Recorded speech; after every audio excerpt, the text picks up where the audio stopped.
Dewan Hakim yang terhormat, kali ini perkenankan saya meralat ucapan Pak Jaksa. Ini bukan pembenaran.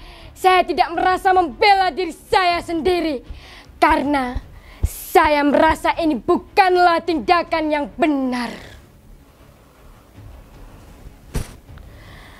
Nama saya adalah Sumara, seorang TKW, seorang budak, seorang pembunuh, dan seorang pesakitan.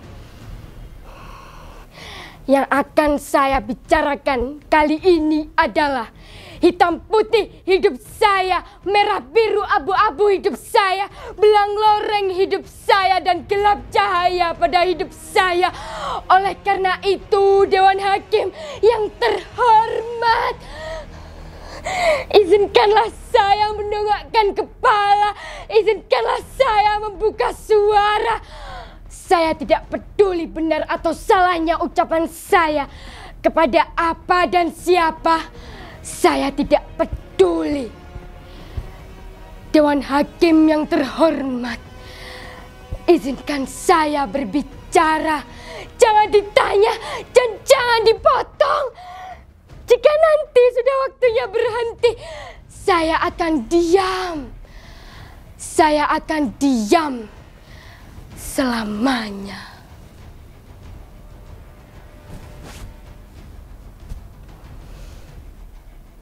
Menjadi pembantu, menjadi budak, menjadi seorang TKW adalah pilihan saya. Bertahun-tahun saya hidup di bawah kaki orang, hidup merangkak menjilati kaki orang. Bertahun-tahun saya tahan mulut saya lipat lidah saya agar tidak bicara. Karena bicara adalah bencana. Bencana bagi perut saya. Bencana bagi perut Simbok dan Simbah. Juga bencana bagi majikan saya.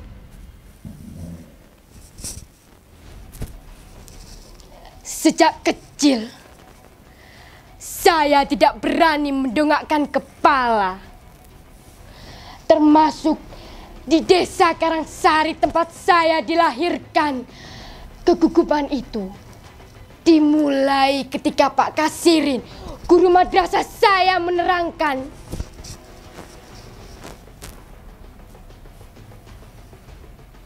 pembunuhan para jenderal itu dilakukan oleh sekelompok orang yang sangat kejam bernama PKI.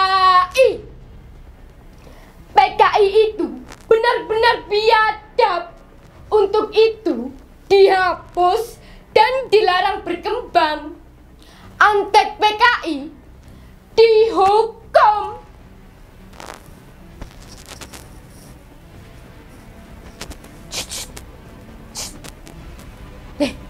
Bapaknya Sumara itu antek PKI loh. Loh, masa iya? Iya. Loh terus sekarang di mana? Loh, ya wis dicidok. Makanya jangan deket-deket sama Sumara. Nanti ikut dicidok, mampus. Plus, panas hati saya, Dewan Hakim, seperti disiram air panas. Hati saya meradang, saya sakit hati.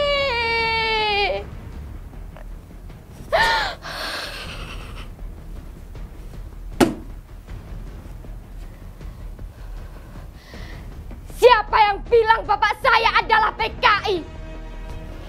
Siapa yang berkata bahwa Suliman adalah anggota PKI?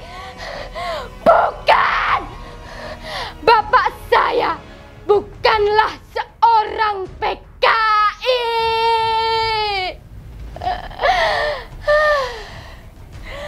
Seharusnya Bapak saya menuruti kata Simbah. Gak usahlah deres kelapa, gak usahlah jadi kusir andong, gak usahlah setor gula ke Denwasto. Sekarang lihat apa yang terjadi.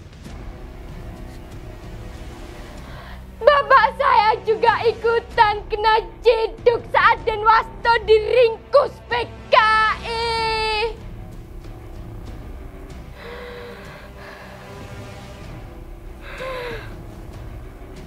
Dewan Hakim yang terhormat,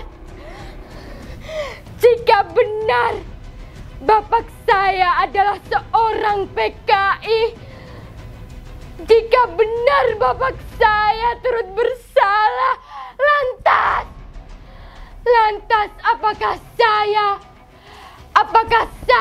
Simbok dan Simba juga harus turut merasakan kesalahan dan dosa itu seumur hidup? Kami dikucilkan, hak-hak kami dirampas, kami selalu terjebak dalam negeri sendiri.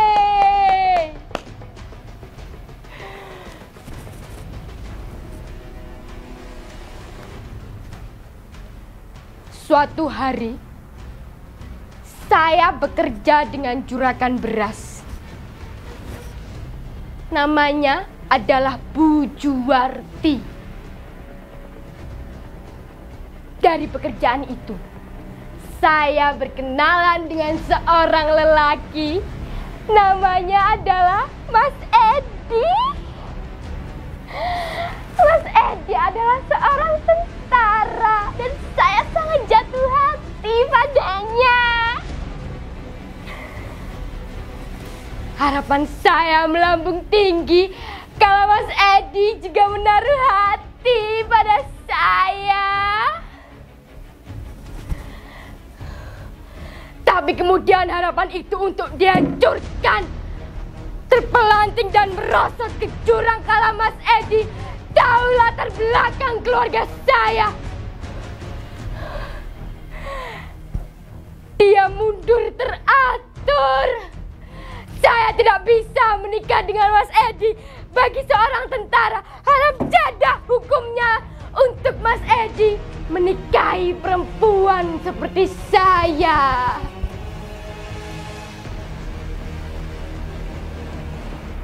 Dewan Hakim yang terhormat, lagi-lagi nama saya digelapkan oleh bayangan bapak saya. Saya ingin lari. Saya ingin pergi ke tempat bayangan bapak saya.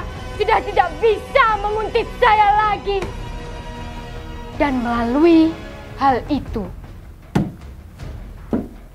dari situlah melalui perantara seorang calo, saya mendaftar sebagai TKW.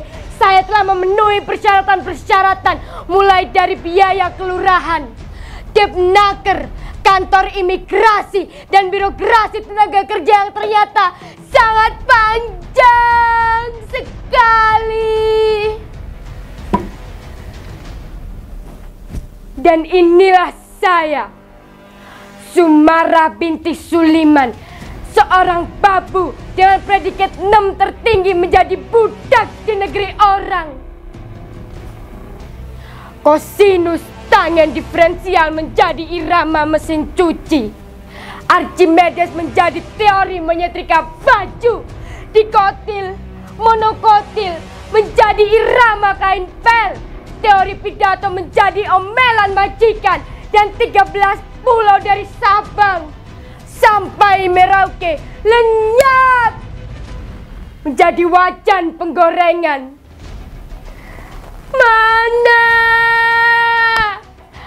Mana kata Pak Kasirin bangsa Indonesia yang adil luhung, gotong royong, kekeluargaan? Mana?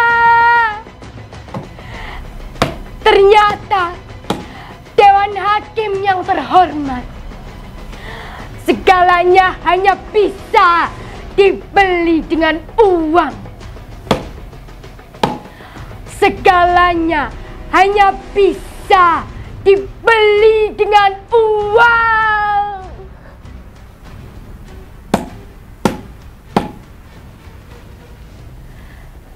Saya kira dengan menjadi seorang TKW, hidup saya akan berubah. Saya akan bermetamorfosa dari ulat menjadi kupu-kupu. Tapi Dewan Hakim yang terhormat, Sumarah binti Suliman tetap saja kandas. Di tengah jubah-jubah majikan saya, di balik cadar-cadar hitam majikan saya disiksa. Gaji saya setahun hilang, dan Dewan Hakim yang terhormat, saya diperkosa. Saya diperkosa. Tapi Dewan Hakim yang terhormat, saya harus mendongakkan kepala.